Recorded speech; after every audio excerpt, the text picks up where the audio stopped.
വാർത്തകൾ നോക്കാം. അയോധ്യ രാമക്ഷേത്ര പ്രതിഷ്ഠ നാളെ.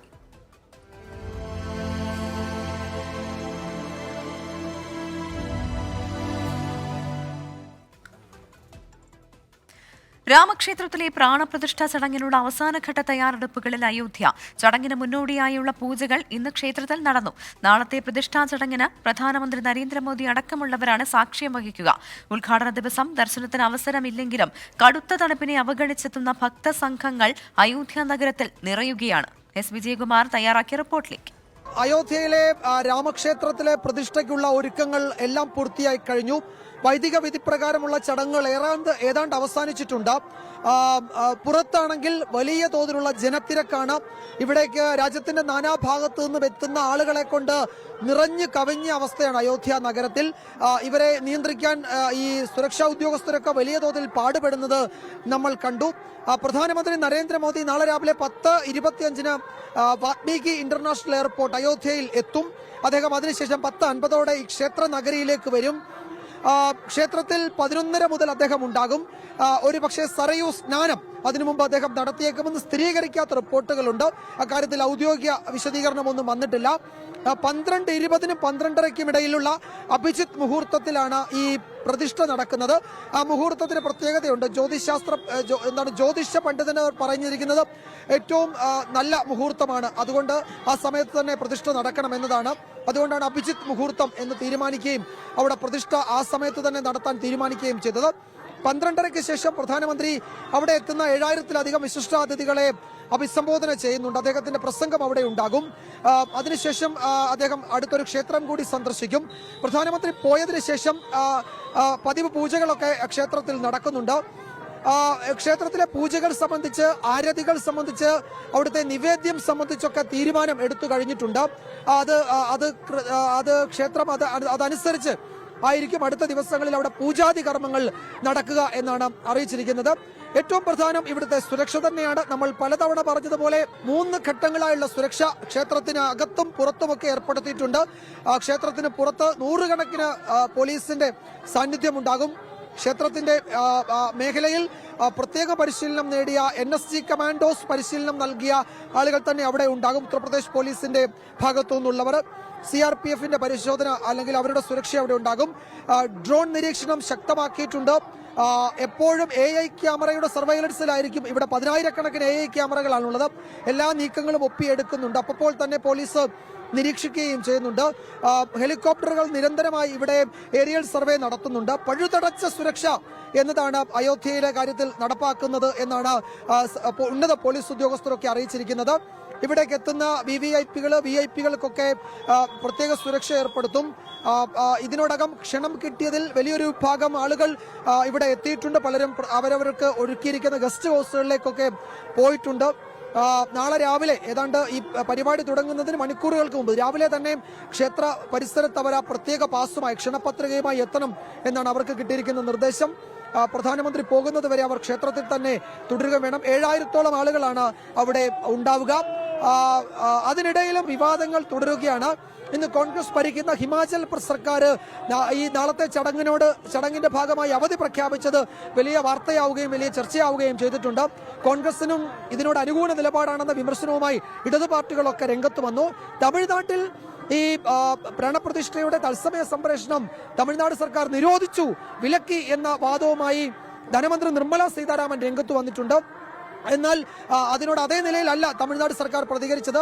വാർത്തകൾ അടിസ്ഥാനരഹിതമാണ്, നിർമ്മല സീതാരാമന്റെ ആരോപണം തെറ്റാണ് എന്ന് മാത്രമേ തമിഴ്നാട് സർക്കാർ അതിന് മറുപടിയായി പറഞ്ഞിട്ടുള്ളൂ. തമിഴ്നാട്ടിൽ അതുമായി ബന്ധപ്പെട്ട് വിവാദം തുടരുകയാണ് ഈ വൈകുന്നേരവും ഈ രാത്രിയിലും എന്ന് വേണം പറയാൻ. ഒരുപക്ഷേ എനിക്ക് തോന്നുന്നത് അയോധ്യയിലേക്ക് ഇന്ത്യയുടെ നാനാഭാഗത്തു നിന്നുമുള്ള തീർത്ഥാടകരുടെ പ്രവാഹം നമ്മൾ ദൃശ്യങ്ങളിൽ കാണുന്നതാണ്. രാവിലെ മുതൽ ഇങ്ങനെ ഒഴുകുകയാണ് തീർത്ഥാടകരെ നഗരത്തിനകത്തേക്ക്. അവരെ എല്ലാവരെയും ഉൾക്കൊള്ളാൻ പറ്റുന്ന അവസ്ഥയല്ല എങ്കിൽ പോലും ഇപ്പോൾ വരരുത്, ഈ തിരക്ക് കഴിഞ്ഞിട്ട് നിങ്ങൾ വന്ന് ദർശനം നടത്തണമെന്നൊക്കെ പ്രധാനമന്ത്രി പലതവണ അഭ്യർത്ഥിച്ചിട്ടും അത് ആരും മുഖവിലക്കെടുത്ത മട്ടില്ല. എല്ലാവരും ക്ഷേത്ര ദർശനത്തിനായി ഇപ്പോൾ തന്നെ വരികയാണ്. ഒരു ഉത്സവാന്തരീക്ഷം നിറഞ്ഞു നിൽക്കുന്ന സാഹചര്യം. എല്ലാ തരത്തിലും എന്താണ് രാഷ്ട്രീയ വിവാദങ്ങൾ ഇതിന് മേമ്പൊടിയായി ഉണ്ട് എന്നത് പറയാതെ പോകുന്നുമില്ല. രാഷ്ട്രീയ വിവാദവുമുണ്ട്. അവധി പ്രഖ്യാപനം വലിയ വിവാദമായിരുന്നു.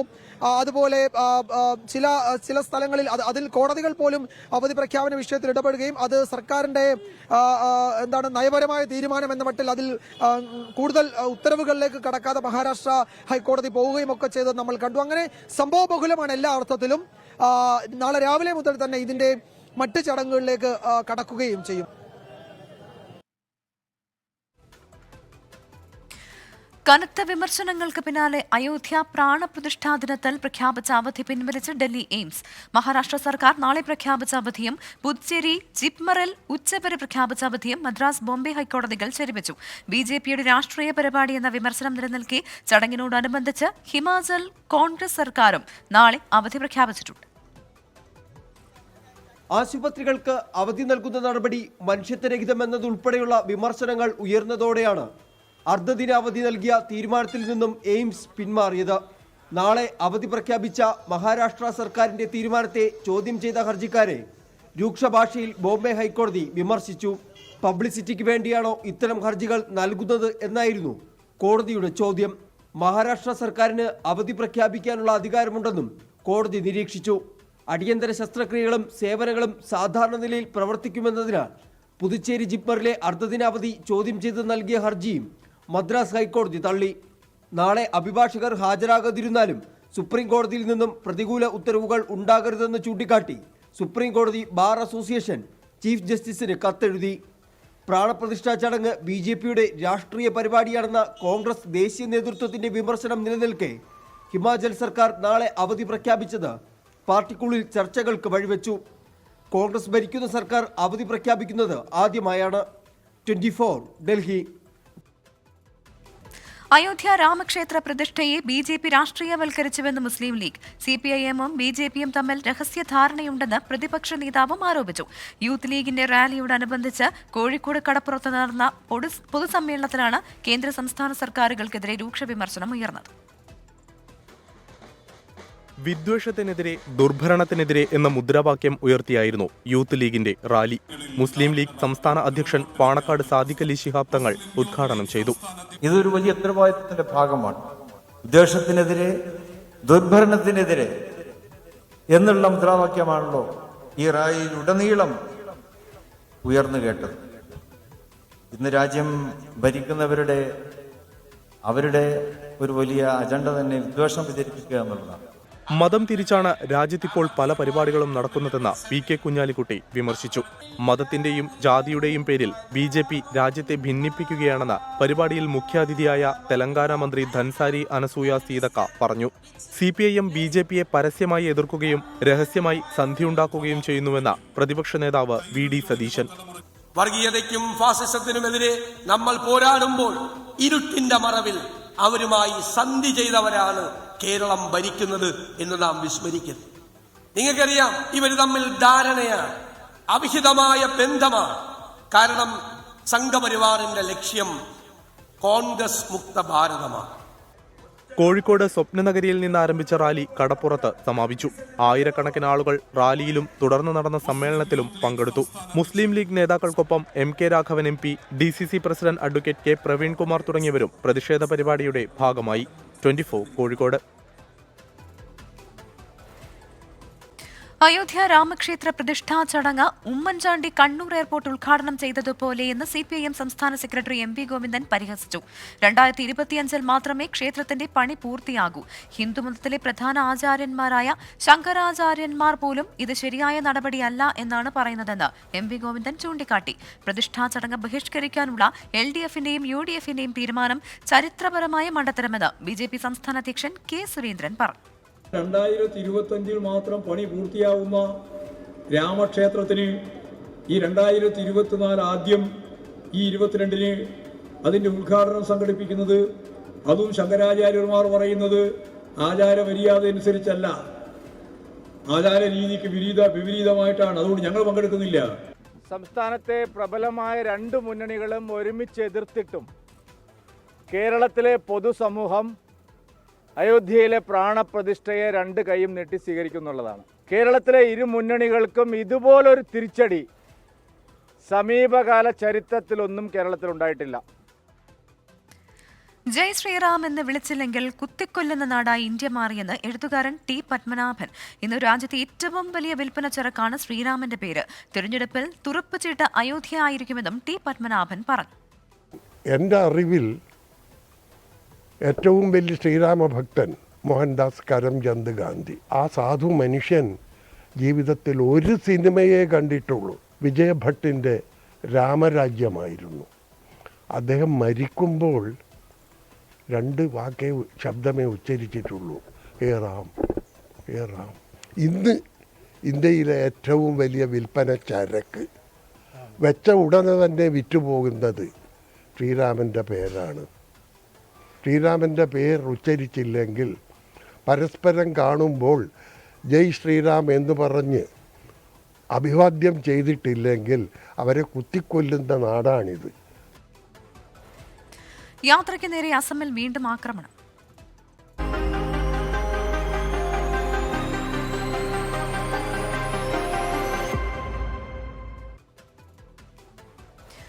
അസമിൽ രാഹുൽ ഗാന്ധിയുടെ ഭാരത് ജോഡോ ന്യായ് യാത്രയ്ക്ക് നേരെ വീണ്ടും ആക്രമണം.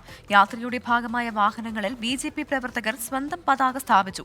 പ്രതിഷേധക്കാർക്കിടയിലേക്ക് ഇറങ്ങിച്ചെന്നാണ് രാഹുൽ ഗാന്ധി പ്രതികരിച്ചത്. മാധ്യമപ്രവർത്തകർക്ക് നേരെയും ആക്രമണമുണ്ടായതായി കോൺഗ്രസ് ആരോപിച്ചു.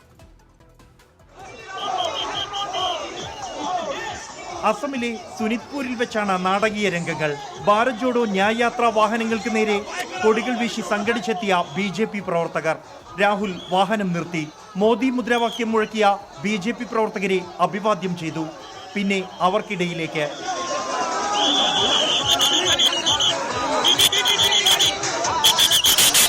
ജമുഗുരി ഹാട്ടിൽ ഭാരത് ജോഡോ ന്യായ് യാത്രയ്ക്ക് നേരെ വീണ്ടും ആക്രമണമുണ്ടായി. PCC അധ്യക്ഷൻ ഭൂപേൻ കുമാർ ബോറയ്ക്ക് പരിക്കേറ്റു. ജയറാം രമേശിന്റെ വാഹനത്തിലെ പോസ്റ്ററുകൾ കീറി. കോൺഗ്രസ് സമൂഹമാധ്യമ വിഭാഗത്തിന്റെ ക്യാമറകൾ അക്രമികൾ കവർന്നു.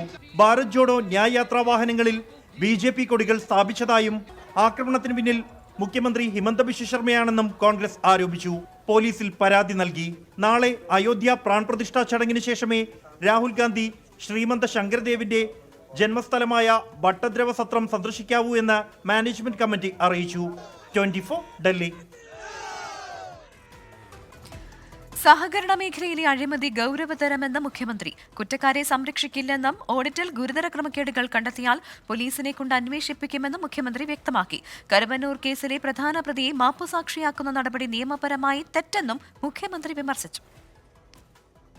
സംസ്ഥാന സഹകരണ യൂണിയന്റെ 9ാം സഹകരണ കോൺഗ്രസ് ഉദ്ഘാടനം ചെയ്യുമ്പോഴാണ് മുഖ്യമന്ത്രി സഹകരണ മേഖലയിലെ അഴിമതിക്കെതിരെ കടുത്ത വിമർശനം നടത്തിയത്. അഴിമതിക്കാർക്ക് ഒരു തരത്തിലും സർക്കാരോ വകുപ്പോ പരിരക്ഷ നൽകില്ലെന്ന് വ്യക്തമാക്കിയ മുഖ്യമന്ത്രി കേന്ദ്ര ഏജൻസികളെ രാഷ്ട്രീയ പ്രചരണത്തിന് വേണ്ടി ഉപയോഗിക്കുകയാണെന്ന് കുറ്റപ്പെടുത്തി. കരുവന്നൂർ കേസിലെ പ്രധാന പ്രതിയെ മാപ്പുസാക്ഷിയാക്കുന്നത് നിയമപരമായി തെറ്റെന്നും മുഖ്യമന്ത്രി.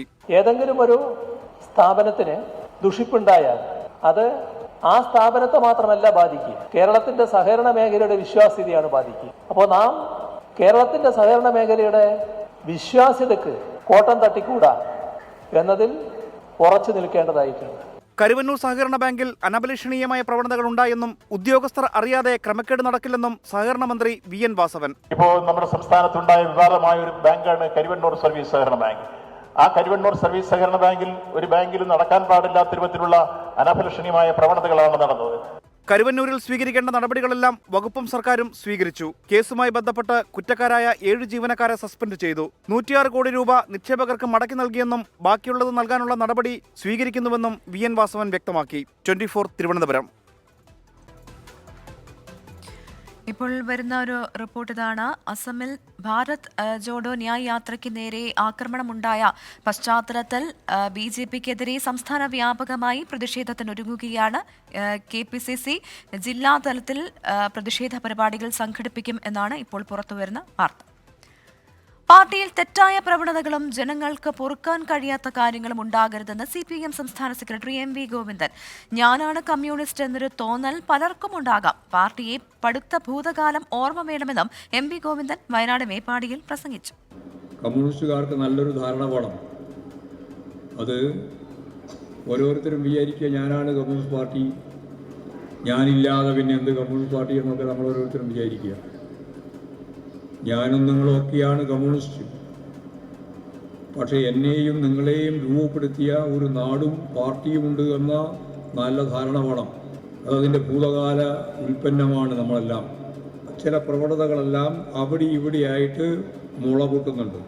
പാർട്ടി അതിൻ്റെ രാഷ്ട്രീയ ജീവിതം ഉടനീളം തെറ്റുതിരുത്തൽ പ്രക്രിയയിലൂടെയാണ് മുമ്പോട്ടേക്ക് പോകുന്നത്. തെറ്റായ ഒരു പ്രവണതക്കും വിധേയമാവില്ല. ശരിയായ ദിശയിലേക്കാണ് ഈ പാർട്ടി മുന്നോട്ടേക്ക് പോകുന്നത് എന്നതിനുള്ളതിന് ഉറപ്പുണ്ടാവണം. നിയമസഭയിൽ വായിക്കാനുള്ള നയപ്രഖ്യാപനത്തിന്റെ കരട് സർക്കാർ ഗവർണർക്ക് കൈമാറി. കേന്ദ്രം സംസ്ഥാനത്തെ സാമ്പത്തികമായി ഞെരുക്കുന്നു എന്ന് വിമർശനം നയപ്രഖ്യാപനത്തിലുണ്ട് എന്നാണ് വിവരം. ഗവർണർക്കെതിരായ വിമർശനങ്ങൾ നയപ്രഖ്യാപനത്തിൽ ഉൾപ്പെടുത്തിയിട്ടില്ലെന്നും സൂചനയുണ്ട്. സംസ്ഥാന സർക്കാരിനോട് കലഹിച്ചു നിൽക്കുന്ന ഗവർണർ ആരിഫ് മുഹമ്മദ് ഖാൻ കേന്ദ്രവിരുദ്ധ പരാമർശങ്ങൾ വായിക്കുമോ എന്നത് വ്യക്തമല്ല. രാജ്ഭവന്റെ മറുപടിക്കായി സർക്കാർ കാത്തിരിക്കുകയാണ്. ഈ മാസം 25-നാണ് ഗവർണറുടെ നയപ്രഖ്യാപന പ്രസംഗത്തോടെ നിയമസഭാ സമ്മേളനം തുടങ്ങുക. യൂത്ത് ലീഗ് ദേശീയ ഉപാധ്യക്ഷൻ പാണക്കാട് മുയീൻ അലി തങ്ങളെ മുസ്ലിം ലീഗ് പ്രവർത്തകൻ ഭീഷണിപ്പെടുത്തിയതിനെ ചൊല്ലി വിവാദം. മുസ്ലിം ലീഗ് നേതൃത്വത്തിനെതിരെ KT ജലീൽ MLA രംഗത്തെത്തി. പാർട്ടി മുയീൻ അലി തങ്ങൾക്കൊപ്പമാണെന്ന് മുസ്ലിം ലീഗ് വിശദീകരിച്ചു. വാട്സാപ്പിലൂടെ ഭീഷണി സന്ദേശം അയച്ച കോഴിക്കോട് സ്വദേശി റാഫി പുതിയ കടവിലിനെതിരെ പോലീസ് കേസെടുത്തു. നിങ്ങൾ ഈ പോക്ക് പോകുകയാണെങ്കിൽ നിങ്ങൾ വീൽ ചെയറിൽ പോകേണ്ട ഗതി നിങ്ങൾക്ക് ഉണ്ടാവും കേട്ടോ. പാണക്കാട് കുടുംബത്തിന് ഐക്യദാർഢ്യം പ്രഖ്യാപിച്ച് MSF നടത്തിയ പരിപാടിയിൽ PK കുഞ്ഞാലിക്കുട്ടിയുടെ പ്രസംഗത്തെ മുയീൻ അലി തങ്ങൾ വിമർശിച്ചു. ഇതിനു പിന്നാലെയാണ് ഭീഷണി സന്ദേശം. സമാന സംഭവം നേരത്തെയും ഉണ്ടായിട്ടുണ്ടെന്ന് മുയീൻ അലി തങ്ങൾ. 2 മെസ്സേജ് വന്നു. അല്ല, അതിനു മുമ്പൊന്നും അങ്ങനെയല്ല, വളരെ നല്ല ഇതിലായിരുന്നു. പിന്നെ ഇങ്ങനെയുള്ള വിഷയം വരുമ്പോൾ അദ്ദേഹത്തിൻ്റെ പിറകെ എന്താ എനിക്കൊന്നും അറിയില്ല. അപ്പോൾ എല്ലാ കാര്യവും പോലീസിൽ ഏൽപ്പിച്ചിട്ടുണ്ട്. റാഫി പുതിയ കടവിനെതിരെ കലാപാഹ്വാനം, ഭീഷണിപ്പെടുത്തൽ തുടങ്ങിയ കുറ്റങ്ങൾ ചുമത്തി മലപ്പുറം പോലീസ് കേസെടുത്തു. ഭീഷണിപ്പെടുത്താൻ ഉദ്ദേശിച്ചിട്ടില്ലെന്ന് റാഫി പുതിയ കടവ് മാപ്പ് പറഞ്ഞിട്ടുണ്ട്. ഞാൻ തങ്ങളെ വിളിച്ചിട്ടുണ്ട്. തങ്ങൾ നാളെ കാണുന്നുണ്ട്. എന്തായാലും നാളെ സ്റ്റേഷനിൽ ഹാജരാകാൻ വേണ്ടി പറഞ്ഞിട്ടുണ്ട്. അപ്പം അതുമായിട്ട് ബന്ധപ്പെട്ടിട്ട് തങ്ങളെ നാളെ കാണുന്നുണ്ട്. കർശന നടപടിയുണ്ടാകുമെന്ന PK കുഞ്ഞാലിക്കുട്ടി. ഭീഷണിപ്പെടുത്തിയ വ്യക്തിയെ അച്ചടക്ക ലംഘനത്തിന്റെ പേരിൽ നേരത്തെ തന്നെ പാർട്ടിയിൽ നിന്ന് പുറത്താക്കിയതാണെന്ന് മുസ്ലിം ലീഗ് സംസ്ഥാന ജനറൽ സെക്രട്ടറി PMA സലാം വിശദീകരിച്ചു. പാണക്കാട് പൈതൃകം ആഘോഷിച്ചവരിൽ ഒരാളും വധഭീഷണിക്കെതിരെ ഒരക്ഷരം മിണ്ടിയിട്ടില്ലെന്ന് PK കുഞ്ഞാലിക്കുട്ടിയെ ഉന്നമിട്ട് KT ജലീൽ MLA ഫേസ്ബുക്കിൽ കുറിച്ചു. 24 മലപ്പുറം. പാണക്കാട് മുയീൻ അലി തങ്ങൾക്ക് ഭീഷണി സന്ദേശം അയച്ച കേസിൽ മുസ്ലിം ലീഗ് പ്രവർത്തകൻ റാഫി പുതിയ കടവ് ചോദ്യം ചെയ്യലിന് ഹാജരായി. മലപ്പുറം പോലീസ് സ്റ്റേഷനിലാണ് റാഫി പുതിയ കടവ് ഹാജരായത്. അരുൺ പാറക്കൽ ചേരുന്നുണ്ട് തിരൂരിൽ നിന്ന്. അരുൺ, ചോദ്യം ചെയ്യൽ തുടരുകയാണോ? എന്തൊക്കെയാണ് വിവരങ്ങൾ? ചോദ്യം ചെയ്യൽ ഇപ്പോഴും തുടരുകയാണ്. പാലക്കാട് മുയീൻ അലി തങ്ങൾക്ക് ഭീഷണി സന്ദേശം അയച്ച കേസിലാണ് ഇന്ന് രാവിലെയാണ് മലപ്പുറം സ്റ്റേഷനിൽ കേസ് രജിസ്റ്റർ ചെയ്തത്. ഇതുമായി ബന്ധപ്പെട്ട മുയീൻ അലി തങ്ങൾ പരാതിയും നൽകിയിരുന്നു. ഭീഷണിപ്പെടുത്തൽ, കലാപാഹ്വാനം തുടങ്ങിയ വകുപ്പുകൾ ചുമത്തിയാണ് റാഫി പുതിയ കടവിനെതിരെ, മുസ്ലിം ലീഗിന്റെ പ്രവർത്തകൻ കോഴിക്കോട് സ്വദേശിയായ റാഫി പുതിയ കടവിനെതിരെ പോലീസ് കേസ് രജിസ്റ്റർ ചെയ്തിരുന്നത്. ഇന്ന് രാത്രി 10 മണിയോടുകൂടി പോലീസ് സ്റ്റേഷനിലേക്ക് റാഫി പുതിയ കടവ് എത്തിയിട്ടുണ്ട്. ഇപ്പോഴും ചോദ്യം ചെയ്യൽ തുടരുകയാണ്. എന്തായാലും അറസ്റ്റ് ഇന്ന് തന്നെ രേഖപ്പെടുത്തുമെന്നാണ് അറിയാൻ സാധിക്കുന്നത്. പ്രവിധ, ശരി, ചോദ്യം ചെയ്യൽ തുടരുകയാണ്. അറസ്റ്റ് ഇന്ന് തന്നെ ഉണ്ടാകുമെന്നാണ് അറിയുന്നത്. പാണക്കാട് മുയീൻ അലി തങ്ങൾക്ക് ഭീഷണി സന്ദേശം അയച്ച കേസിൽ മുസ്ലിം ലീഗ് പ്രവർത്തകൻ റാഫി പുതിയ കടവ് ചോദ്യം ചെയ്യലിന് ഹാജരായി. BJPക്കും കോൺഗ്രസിനും പിന്നാലെ തൃശൂരിൽ കളത്തിലിറങ്ങാൻ CPIയും സ്ഥാനാർത്ഥിയെ നേരത്തെ പ്രഖ്യാപിക്കണമെന്ന് സംസ്ഥാന എക്സിക്യൂട്ടീവിൽ ആവശ്യമുയർന്നു. നഷ്ടപ്പെട്ട സീറ്റ് തിരിച്ചുപിടിക്കാൻ പ്രത്യേക തന്ത്രം മെനയാനും നീക്കം. തൃശൂരിൽ കോൺഗ്രസും BJPയും തമ്മിലാണ് മത്സരമെന്ന TN പ്രതാപന്റെ നിലപാടിനെ തള്ളി DCC പ്രസിഡന്റ് ജോസ് വള്ളൂരും രംഗത്തെത്തി. BJP സ്ഥാനാർത്ഥിയായി സുരേഷ് ഗോപി ഉയർത്തിക്കാട്ടിയുള്ള പ്രചാരണം ശക്തമാക്കിയതിനു പിന്നാലെ TN പ്രതാപനു വേണ്ടിയും തൃശൂരിൽ ചുവരെഴുത്തുകൾ ശക്തമായിരുന്നു. ഇതോടെ നേരത്തെ കളത്തിലിറങ്ങാനുള്ള നീക്കത്തിലാണ് CPIയും. ലോക്സഭാ തെരഞ്ഞെടുപ്പ് സ്ഥാനാർത്ഥികളെ നേരത്തെ പ്രഖ്യാപിക്കണമെന്ന CPI സംസ്ഥാന എക്സിക്യൂട്ടീവിൽ ആവശ്യമുയർന്നു. പുതിയ സാഹചര്യത്തിൽ നേരത്തെ സ്ഥാനാർത്ഥിയെ പ്രഖ്യാപിക്കണമെന്ന അഭിപ്രായമാണ് യോഗത്തിൽ ഉയർന്നത്. തൃശൂരിൽ നഷ്ടപ്പെട്ട സീറ്റ് തിരിച്ചുപിടിക്കാൻ പ്രത്യേക തന്ത്രം മെനയും. കോൺഗ്രസിന്റെ മഹാസമ്മേളനം കൂടി കഴിഞ്ഞതിനു ശേഷം പ്രത്യേക പ്ലാൻ തയ്യാറാക്കാനാണ് നീക്കം. അതേസമയം തൃശൂരിൽ കോൺഗ്രസ് BJP മത്സരമെന്ന TN പ്രതാപന്റെ വാദം തള്ളി DCC പ്രസിഡന്റ് ജോസ് വള്ളൂർ രംഗത്തെത്തി. കേരളത്തിൽ മാർക്സിസ്റ്റ് പാർട്ടിയും കോൺഗ്രസും തമ്മിൽ ഏറ്റുമുട്ടുമ്പോൾ സ്വാഭാവികമായും കഴിഞ്ഞ തവണത്തേക്കാൾ 20 സീറ്റ് നേടാവുന്ന രാഷ്ട്രീയ സാഹചര്യം ഇപ്പം നിലവിലുണ്ട്. ഇതെല്ലാം മറച്ചു വയ്ക്കാൻ വേണ്ടി വീണ്ടും വീണ്ടും ഇതുപോലെയുള്ള അടിസ്ഥാനരഹിതമായ കാര്യങ്ങളാണ് അവർ പ്രചരിപ്പിക്കുന്നത്. ദേശീയ ശ്രദ്ധയാകർഷിക്കുന്ന മണ്ഡലത്തിൽ കാടിളക്കിയുള്ള പ്രചാരണത്തിനാണ് മുന്നണികൾ തയ്യാറെടുക്കുന്നത്. 24 തൃശൂർ. സംസ്ഥാനത്ത് 2 ഇടങ്ങളിലായി സഹോദരങ്ങൾ ഉൾപ്പെടെ 4 കുട്ടികൾ മുങ്ങി മരിച്ചു. മലപ്പുറം തവനൂരിലും തൃശൂർ കുന്നംകുളത്തുമാണ് അപകടമുണ്ടായത്. ഉച്ചയ്ക്ക് 2:30 തവനൂർ കാർഷിക കോളേജിന് പിറകിൽ ഭാരതപ്പുഴയ്ക്ക് സമീപം ഫുട്ബോൾ കളിക്കാൻ ഇറങ്ങിയതാണ് 13 വയസ്സുകാരൻ അയുർരാജും 11 വയസ്സുകാരൻ അശ്വിനും. പുഴയിൽ പോയ പന്തെടുക്കാൻ ശ്രമിക്കുന്നതിനിടെ അപകടത്തിൽപ്പെട്ടു. നിലവിളി കേട്ടെത്തിയ പ്രദേശവാസികൾ കുട്ടികളെ ഉടൻ ആശുപത്രിയിൽ എത്തിച്ചെങ്കിലും ജീവൻ രക്ഷിക്കാനായില്ല. കുറ്റിപ്പുറം ME സ്കൂളിലെ 8ാം ക്ലാസ് വിദ്യാർത്ഥിയാണ് ആയുർരാജ്. കോഴിക്കോട് സ്വദേശി അശ്വിൻ വിരുന്നെത്തിയതാണ്. തൃശൂർ കുന്നംകുളത്ത് പാറക്കുളത്തിൽ വീണാണ് സഹോദരിമാർക്ക് ജീവൻ നഷ്ടപ്പെട്ടത്. പന്തല്ലൂർ സ്വദേശികളായ 9 വയസ്സുള്ള മഷിദ, 13 വയസ്സുള്ള ഹസ്നത്ത് എന്നിവരാണ് മരിച്ചത്. ഇരുവരും പിതാവ് അഷ്കറിനൊപ്പം വിവാഹത്തിൽ പങ്കെടുക്കാൻ പോകുന്നതിനിടെ കാലിലെ ചെളി കഴുകാൻ കുളത്തിലിറങ്ങിയതാണ്. 24 തിരൂർ. ഇടുക്കി കുമളിയിൽ മക്കൾ ഏറ്റെടുക്കാതെ ആശുപത്രിയിൽ കഴിയവേ മരിച്ച വയോധികയുടെ മൃതദേഹം സംസ്കരിച്ചു.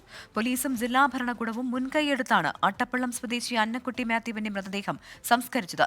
മക്കൾക്കെതിരെ നിയമ നടപടി സ്വീകരിക്കുന്നത് പരിഗണനയിലെന്ന് ജില്ലാ ഭരണകൂടം അറിയിച്ചു. പോറ്റി വളർത്തിയ മക്കൾ ഉപേക്ഷിച്ചപ്പോൾ അന്നക്കുട്ടിയെ യാത്രയാക്കാൻ കുമളിക്കാർ ഒന്നാകെ എത്തി. കുമളി ബസ് സ്റ്റാൻഡിൽ പൊതുദർശനത്തിന് 100 കണക്കിന് ആളുകൾ പങ്കെടുത്തു. കുമളി അട്ടപ്പള്ളം സെന്റ് തോമസ് പള്ളിയിലായിരുന്നു സംസ്കാരം. ഇന്നലെ കോട്ടയം മെഡിക്കൽ കോളേജിൽ ചികിത്സയിലിരിക്കെയാണ് അന്നക്കുട്ടി മരിച്ചത്. കുമളി സ്റ്റേഷനിലെ പോലീസുകാരാണ് പരിചരിച്ചിരുന്നത്. ജില്ലാ ഭരണകൂടവും സഹകരിച്ചു. എത്തിയത് നിങ്ങൾക്കെല്ലാം അറിയാം, മക്കൾ നോക്കുന്നില്ല, മക്കളെ അറിയിച്ചിട്ടും മക്കൾ നോക്കുന്നില്ല എന്നുള്ളതുകൊണ്ട് അമ്മ മരിച്ചു കഴിഞ്ഞപ്പോഴത്തേന് മരിക്കുന്നതിന് മുമ്പ് തന്നെ പോലീസും പഞ്ചായത്തും പൊതുപ്രവർത്തകരുമാണ് നോക്കിക്കൊണ്ടിരുന്നത്. അത് തന്നെ മരണശേഷവും ചെയ്തു. മക്കൾ നിർവഹിക്കേണ്ട കടമ നിർവഹിച്ചില്ല, അതുകൊണ്ട് നമ്മൾ ചെയ്തു. നോക്കുന്നുണ്ട്, നിയമപരമായ നടപടി സ്വീകരിക്കും. കുമളി അട്ടപ്പള്ളം ലക്ഷം വീട് കോളനിയിൽ വാടക വീട്ടിൽ ഒറ്റക്കായിരുന്നു അന്നക്കുട്ടി. ഭർത്താവ് മരണപ്പെട്ട അന്നക്കുട്ടിക്ക് 1 മകനും മകളുമാണുള്ളത്. ഇരുവരും വിവാഹം കഴിച്ച കുമളിയിൽ തന്നെയാണ് താമസം. സ്വത്ത് വിറ്റ് കിട്ടിയ പണം കൈക്കലാക്കിയ ശേഷം തന്നെ മക്കൾ ഉപേക്ഷിച്ചതായി അന്നക്കുട്ടി വെളിപ്പെടുത്തിയിരുന്നു. നായ്ക്കളെ നോക്കാൻ ആളില്ലെന്ന പേരിൽ ആശുപത്രിയിൽ നിന്ന് മുങ്ങിയ അന്നക്കുട്ടിയുടെ മകൻ സംസ്കാര ചടങ്ങിൽ പങ്കെടുത്തു. 24 ഇടുക്കി. പ്രേക്ഷകരുടെ സംസ്ഥാന സമ്മേളനത്തിലൂടെ ലോക ടെലിവിഷനിൽ പുതുചരിത്രം കുറിക്കാൻ ഒരുങ്ങുന്ന 24-ന് ആശംസകളുമായി പ്രമുഖർ. ഈ മാസം 28-ന് കൊച്ചി കടവന്ത്ര രാജീവ് ഗാന്ധി ഇൻഡോർ സ്റ്റേഡിയത്തിലാണ് പരിപാടി. ഈ മാസം 27 വരെ രജിസ്ട്രേഷൻ നടത്തും. ലോക ടെലിവിഷൻ ചരിത്രത്തിൽ പുതിയ അധ്യായം എഴുതി ചേർക്കുകയാണ് 24. ജനുവരി 28-ന് 2 മണിക്ക് കൊച്ചി കടവന്ത്ര രാജീവ് ഗാന്ധി ഇൻഡോർ സ്റ്റേഡിയത്തിലാണ് പ്രേക്ഷകരുടെ സംസ്ഥാന സമ്മേളനം. 24-ലെ പ്രിയ അവതാരകർ പ്രേക്ഷകർക്കൊപ്പം ചേരും. കലാകാരന്മാരും അണിനിരക്കും. ജാതിക്കോ രാഷ്ട്രീയത്തിനോ ഒക്കെ അതീതമായിട്ട് പ്രവർത്തിക്കുന്ന ഒരു നല്ല ചാനലാണ് 24. ഇപ്പോൾ കാലത്ത് തന്നെ ഞങ്ങൾ ശ്രീകണ്ഠൻ നായർ സാറുടെ മോർണിംഗ് ഷോയും അതേപോലെ വിദേശ വാർത്തകളും എല്ലാം കാണുന്നവരാണ്. അത് കണ്ടിട്ട് മാത്രമേ ഞങ്ങളുടെ ദിവസം ആരംഭിക്കുന്നത്. അതുകൊണ്ടാണ് അപ്പോൾ ഈ ഒരു ചാനലിനെ പറ്റിയിട്ടുള്ള ആശയങ്ങൾ, അതേപോലെ അവർ മുന്നോട്ട് വെക്കുന്ന കാര്യങ്ങൾ എല്ലാം തന്നെ ലോകമെമ്പാടുമുള്ള പ്രേക്ഷകർ അംഗീകരിച്ചതാണ്. അപ്പോൾ ഈ ഒരു സമ്മേളനത്തിന് എൻ്റെ ഹൃദയം നിറഞ്ഞ ആശംസകൾ ഞാൻ അർപ്പിക്കുകയാണ്. എല്ലാവർക്കും നന്ദി. എല്ലാ ജില്ലകളിൽ നിന്നുള്ള ആളുകൾക്കും സംസ്ഥാന സമ്മേളനത്തിൽ പങ്കെടുക്കാം. പ്രശസ്ത ഗായകർ നയിക്കുന്ന സംഗീത വിരുന്നും പ്രേക്ഷകർക്കായി ഒരുക്കിയിട്ടുണ്ട്. 623-596-8630 എന്ന നമ്പർ വഴിയോ 24connect@24news.com എന്ന ഇമെയിൽ വഴിയോ രജിസ്ട്രേഷൻ നടത്താം.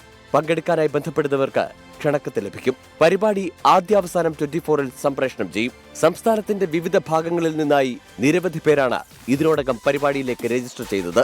24 കോഴിക്കോട്.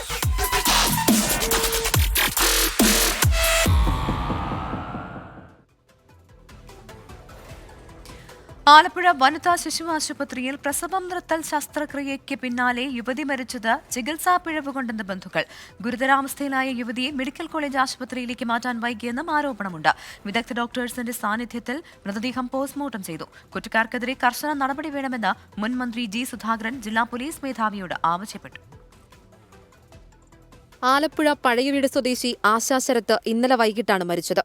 വനിതാ ശിശു ആശുപത്രിയിലെ ശസ്ത്രക്രിയയ്ക്കിടെയുണ്ടായ പിഴവാണ് മരണത്തിന് കാരണമെന്ന് ബന്ധുക്കൾ. തീർച്ചയായും 100% ചികിത്സാ പിഴവ് തന്നെ. അത് ഞങ്ങൾക്ക് അറിയാം.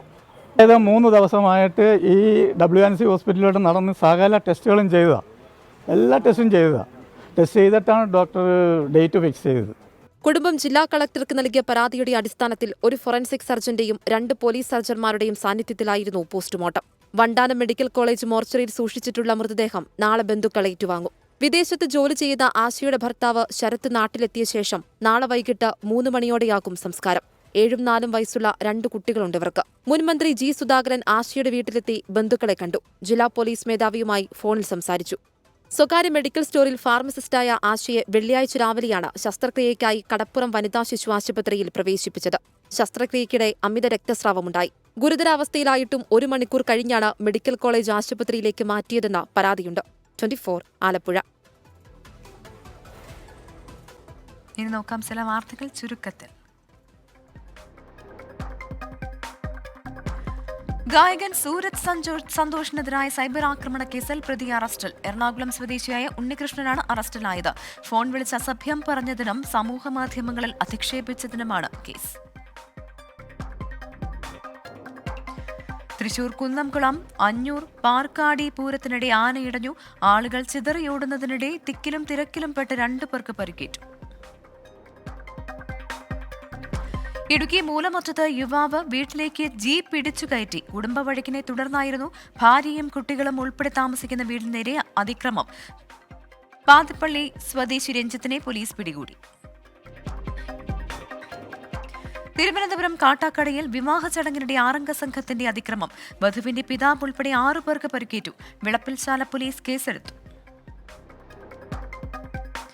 ലോക്സഭാ തെരഞ്ഞെടുപ്പ് പ്രകടന പത്രികയിലേക്ക് പൊതുജനങ്ങളിൽ നിന്ന് അഭിപ്രായങ്ങൾ സ്വീകരിച്ചു KPCC. തിരുവനന്തപുരത്ത് നടന്ന പരിപാടിയിൽ ശശി തരൂർ MP, കേരളത്തിന്റെ ചുമതലയുള്ള AICC general secretary Deepa Das Munshi എന്നിവർ പങ്കെടുത്തു. സീറോ മലബാർ സഭ എറണാകുളം അങ്കമാലി അതിരൂപതയിലെ കുർബാന തർക്കത്തിൽ അയവില്ല. ഏകീകൃത കുർബാന നടപ്പാക്കണമെന്ന സിനഡ് സർക്കുലർ അതിരൂപതയിലെ ഭൂരിഭാഗം പള്ളികളിലും വായിച്ചില്ല.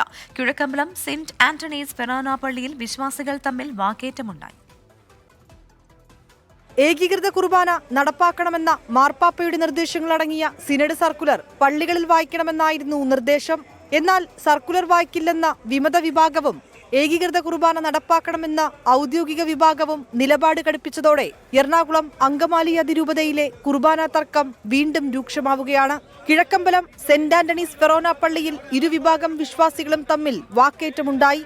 സിനഡ് സർക്കുലർ വായിക്കണമെന്ന ഔദ്യോഗിക വിഭാഗവും വായിക്കരുതെന്ന വിമത വിഭാഗവും ആവശ്യപ്പെട്ടതിനെ തുടർന്നായിരുന്നു തർക്കം.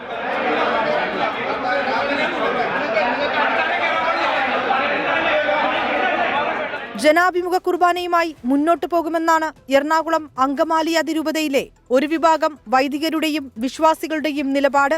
മാർപ്പാപ്പയെ സിനഡ് തെറ്റിദ്ധരിപ്പിച്ചിരിക്കുകയാണെന്നും വിമത വിഭാഗം പറയുന്നു. ഏകീകൃത കുർബാന നടപ്പാക്കിയില്ലെങ്കിൽ വത്തിക്കാന്റെ അനുമതിയോടെ കർശന നടപടികൾ സ്വീകരിക്കാനാണ് ഔദ്യോഗിക വിഭാഗത്തിന്റെ തീരുമാനം. 24 കൊച്ചി. കാസർഗോഡ് ബന്തടുക്കയിൽ ഇരുചക്രവാഹനം ബസ്സിലിടിച്ച് യുവാവ് മരിച്ചു.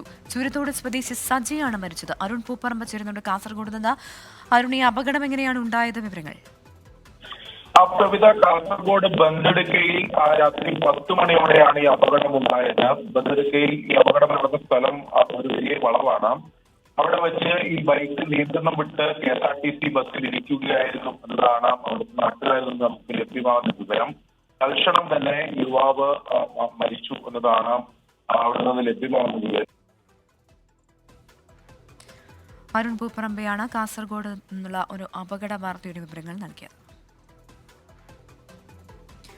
വയനാട് മാനന്തവാടി വള്ളിയൂർക്കാവ് റോഡിൽ വിവിധയിടങ്ങളിൽ കരടിയെ കണ്ടതായി നാട്ടുകാർ.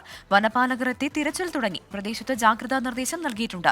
സുർജിത്ത് അയ്യപ്പത്ത് ചേരുന്നുണ്ട് വയനാട്ടിൽ നിന്ന്. സുർജിത്ത്, ഈ കരടിയുടെ CCTV ദൃശ്യങ്ങൾ ഉൾപ്പെടെ ഇപ്പോൾ പുറത്തു വന്നിട്ടുണ്ടല്ലോ. ഈ സാഹചര്യത്തിൽ തിരച്ചിൽ എങ്ങനെയാണ്?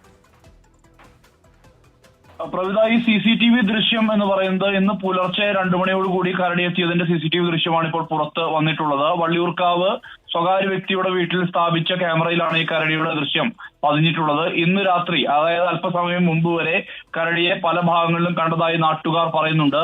ഈ ഒരു സാഹചര്യത്തിൽ പ്രദേശത്താകെ വനംവകുപ്പ് തെരച്ചിൽ നടത്തുകയാണ്. ആളുകളോട് ജാഗ്രത പാലിക്കണമെന്ന നിർദ്ദേശം ഇതിനകം തന്നെ നൽകിയിട്ടുണ്ട്.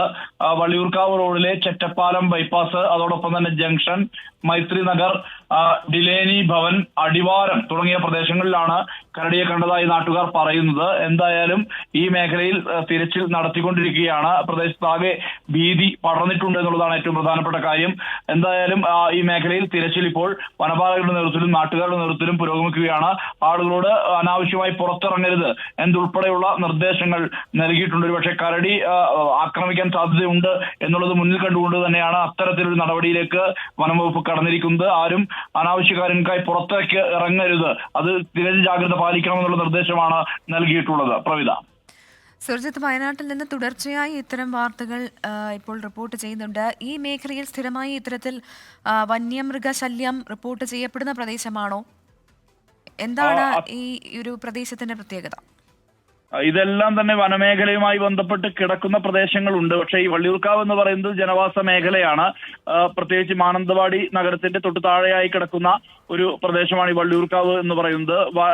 വയലുകളാണ് കൂടുതലുമുള്ളത്. എന്തായാലും അടുത്ത ദിവസങ്ങളിലായി തുടർച്ചയായി ഇത്തരത്തിലുള്ള വാർത്തകൾ വരുന്നു. കടുവയായും കാട്ടുപോത്തായും അതോടൊപ്പം തന്നെ ആനയായും എല്ലാം തന്നെ പ്രശ്നങ്ങൾ ഉണ്ടാകുന്നു. ഇന്നലെ പനമരത്ത് ആനയുടെ പ്രശ്നമാണ് ഉണ്ടായിരുന്നെങ്കിൽ ഇന്ന് കരടിയാണ്. അതിനു മുൻപുള്ള ദിവസങ്ങളിൽ ഈ പാടിച്ചിറ അടക്കമുള്ള പുൽപ്പള്ളിയുടെ പ്രദേശങ്ങളിൽ കടുവ ഇറങ്ങിയിരുന്നു. അതോടൊപ്പം തന്നെ ഈ കൊളകപ്പാറ, ചൂരിമല ഉൾപ്പെടെയുള്ള പ്രദേശങ്ങളിൽ കടുവ ഇറങ്ങിയിരുന്നു. ഒപ്പം തന്നെ വാഗേരിക്ക് ചുറ്റുമുള്ള പ്രദേശം, മൂടക്കൊല്ലി അടക്കമുള്ള പ്രദേശത്ത് ഈ ഭീതി നിലനിൽക്കുന്നുണ്ട്. ഇത് ഒന്നിനു പിറകെ ഒന്നായി വന്യമൃഗങ്ങൾ നാട്ടിലേക്ക് ഇറങ്ങുന്നത് വലിയ അളവിലുള്ള ആശങ്കയാണ് ആളുകളെ സംബന്ധിച്ചുള്ളത്. വനംവകുപ്പിനും ഇത് ഒരു രക്ഷയില്ലാ കാലം എന്ന് വേണമെങ്കിൽ വിശേഷിപ്പിക്കാം. വനംവകുപ്പും തികഞ്ഞ ജാഗ്രതയിൽ നിൽക്കേണ്ട ഒരു ഘട്ടം കൂടിയാണ്. പലയിടത്തും കൂടുകൾ സ്ഥാപിച്ചിട്ടുണ്ട്. പ്രത്യേകിച്ച് പുൽപ്പള്ളിയിൽ കഴിഞ്ഞ ദിവസമാണ് കൂട് സ്ഥാപിച്ചത്. അതോടൊപ്പം തന്നെ ഈ ചൂരിമലയിൽ കൂട് സ്ഥാപിച്ചിട്ട് ഈ വാഗേരി മൂടക്കൊല്ലിയിൽ പന്നിഫാമിലെത്തി 25ഓളം പന്നികളെയാണ് കടുവ 3 ഘട്ടങ്ങളിലായി കടുവ കൊന്നത്. അവിടെയും കൂട് സ്ഥാപിച്ചിട്ടുണ്ട്. പ്രജീഷ് എന്ന ക്ഷീരകർഷകന്റെ മരണത്തിന് ശേഷം വലിയ രീതിയിലുള്ള പ്രതിഷേധവും എല്ലാം തന്നെ ഉടലെടുത്ത ഒരു സാഹചര്യം കൂടിയുണ്ട്.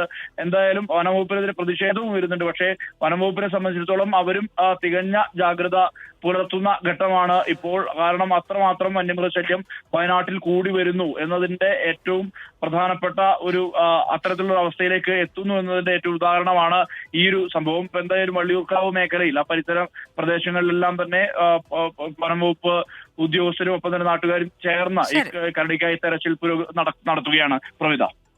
സുർജിത്ത് അയ്യപ്പത്താണ് വയനാട്ടിൽ നിന്ന് വിവരങ്ങൾ നൽകിയത്. EVS ലാഭകരമല്ലെന്ന ഗതാഗത മന്ത്രിയുടെ വാദം തള്ളി KSRTCയുടെ വാർഷിക റിപ്പോർട്ട്. 9 മാസത്തെ ലാഭം 2,88,00,000 രൂപയെന്ന് റിപ്പോർട്ട് വ്യക്തമാക്കുന്നു. ഈ ബസ്സുകൾ നഷ്ടമാണെന്നും ഡീസൽ ബസ്സുകളിലേക്ക് മാറണം എന്നുമായിരുന്നു മന്ത്രി KB ഗണേഷ് കുമാറിന്റെ നിർദ്ദേശം. ബസ്സുകൾ ലാഭകരമാണോ എന്നറിയാൻ മന്ത്രി തേടിയ റിപ്പോർട്ട് ഉടൻ CMD സമർപ്പിക്കും. കിലോമീറ്ററിന് ശരാശരി 8.21 രൂപയാണ് ഈ ബസ്സുകളിൽ നിന്നുള്ള ലാഭം. കഴിഞ്ഞ വർഷം ഏപ്രിൽ മുതൽ ഡിസംബർ വരെ 2.88 കോടി രൂപയുടെ ലാഭമാണ് ഈ ബസ് സർവീസുകളിൽ ഉണ്ടായത്. 9 മാസത്തിൽ ഒരു മാസം പോലും നഷ്ടമുണ്ടായില്ല. 10 രൂപ ടിക്കറ്റ് നിരക്കിൽ സർവീസ് നടത്തുന്ന സിറ്റി സർക്കുലർ ബസ്സുകൾ ഉൾപ്പെടെ നഷ്ടത്തിലെന്ന മന്ത്രി KB ഗണേഷ് കുമാറിന്റെ വാദം തള്ളുന്നതാണ് വാർഷിക റിപ്പോർട്ടിലെ കണക്കുകൾ. ഡീസൽ ബസ്സുകൾ സിറ്റി സർക്കുലർ സർവീസിനായി വാങ്ങുമെന്ന മന്ത്രിയുടെ തീരുമാനവും തിരുത്തേണ്ടി വരും. സ്മാർട്ട് സിറ്റി ഫണ്ട് ഉപയോഗിച്ച് ഡീസൽ ബസ്സുകൾ വാങ്ങാൻ കഴിയില്ല എന്നതാണ് കാരണം. ഈ ബസ് വാങ്ങുന്നില്ലെങ്കിൽ സ്മാർട്ട് സിറ്റി ഫണ്ട് ഉപേക്ഷിക്കേണ്ടി വരും. KB ഗണേഷ് കുമാറിന്റെ പരിഷ്കാര തീരുമാനങ്ങൾ CPIM-ലും LDF-ലും അതൃപ്തി ഉണ്ടാക്കിയിരുന്നു. മന്ത്രിസഭയാണ് തീരുമാനമെടുക്കേണ്ടതെന്നാണ് CPIM നിലപാട്. അതേസമയം വിവാദത്തിൽ ഗണേഷ് കുമാർ ഇതുവരെ പ്രതികരിച്ചിട്ടില്ല. 24 തിരുവനന്തപുരം. ടൈം ന്യൂസ് പൂർണ്ണമാകുന്നു. Good night.